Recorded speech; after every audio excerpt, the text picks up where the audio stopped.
Hindi ako bingi!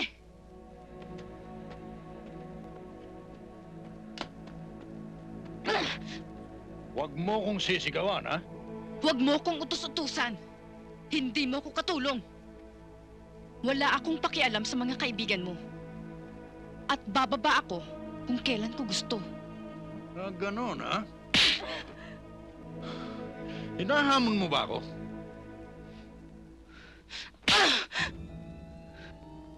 Hindi lang kita hinahamon, Alfredo. Pag nagkaroon ako ng pagkakataon, lalayasan pa kita! Anong sinabi mo? Ha? Anong sabi mo? Ha? Sawag-sawa na ako sa'yo! Ganon, ha?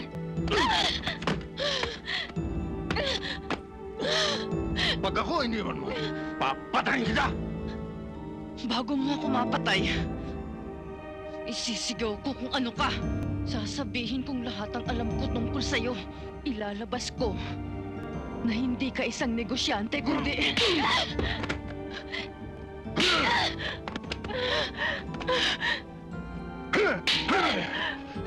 Ayun ka talaga!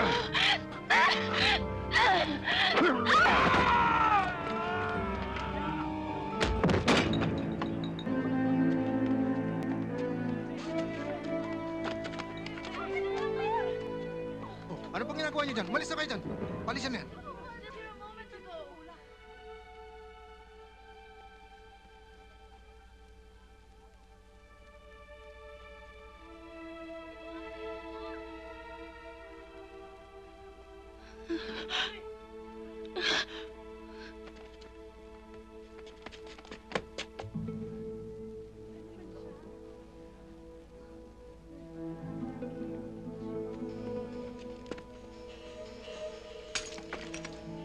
Boss! Sisiguraduhin ko mabibilanggo ka habang buhay!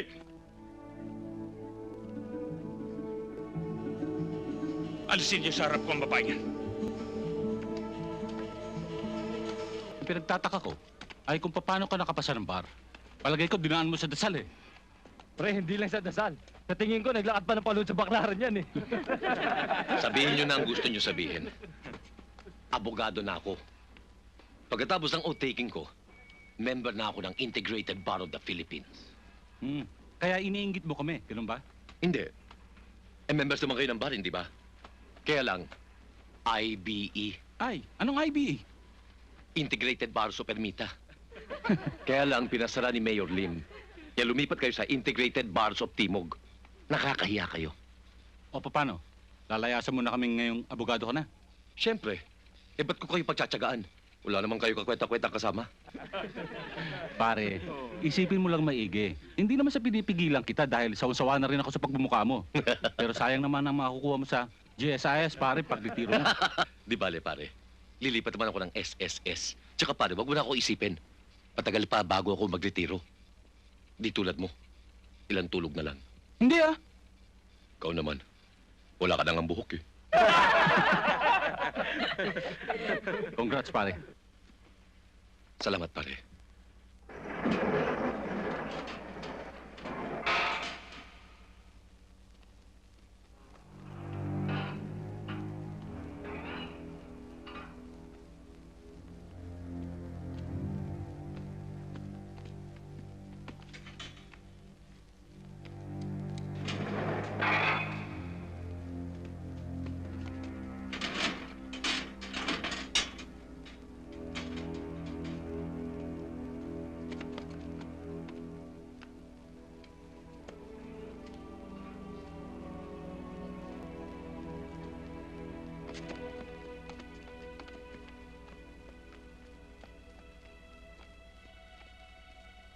Amo.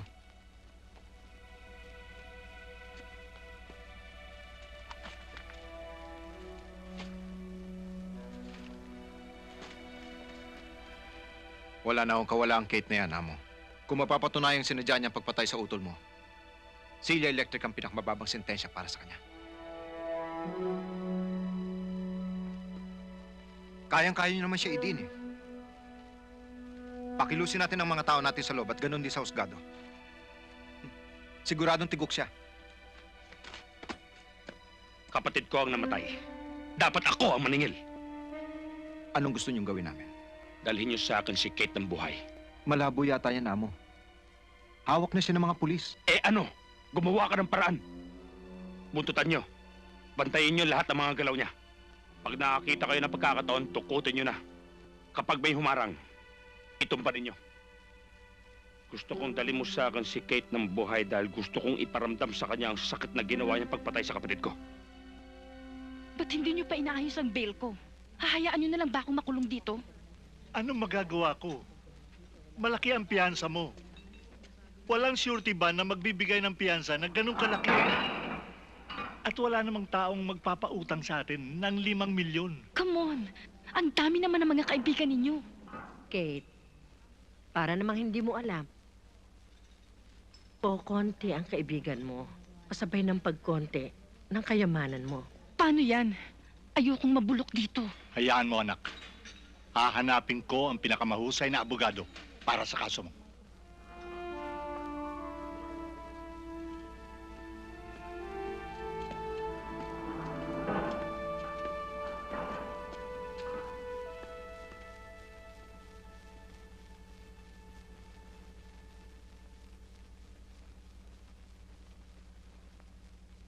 Diyos ko, parusa na nga ito sa mga kasalanan ko.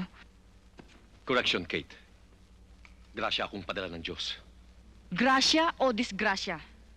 Bakit ka na pa rito? Nakulong ko lang, naging ulyanin ka na. Abogado na ako ngayon. Disgrasya nga. Siguradong panghabang buhay na akong makukulong ngayon. Dahil kapag nakita ko si Papa, mapapatay ko siya dito sa ginawa niya. Maawa ka naman sa papa mo. Halos paluhod siyang nagmakaawang tanggapin ko tong kaso mo. Sigurado kang walang imahe ng santo sa likod mo. Dahil hindi ganun kabobo si Papa.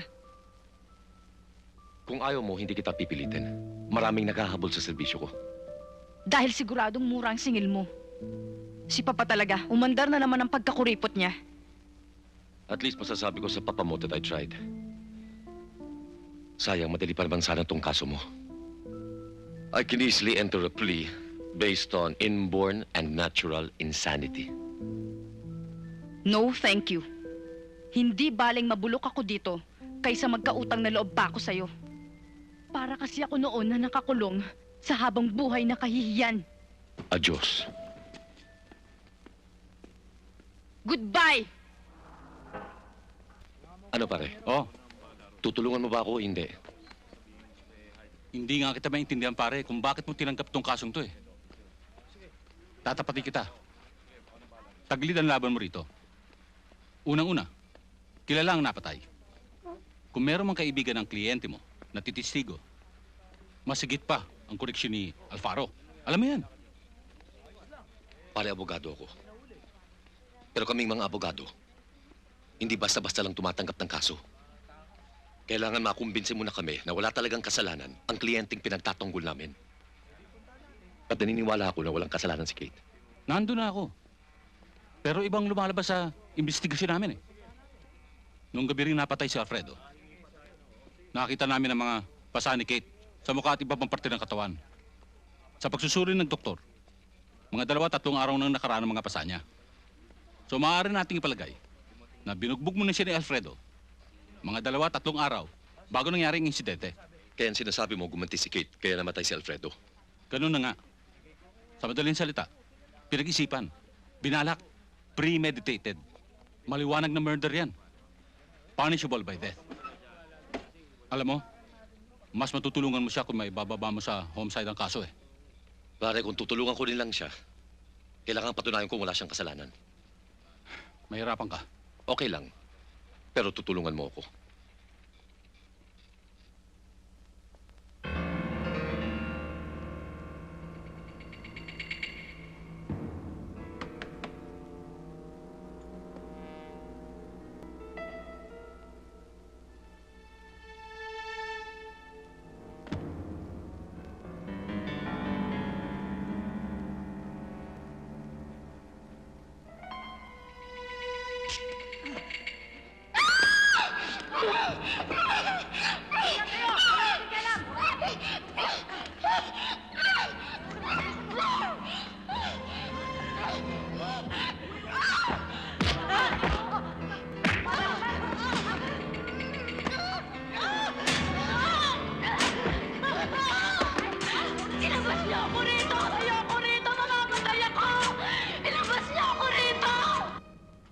sinabi sa'yong ilabas mo ko? Nananadya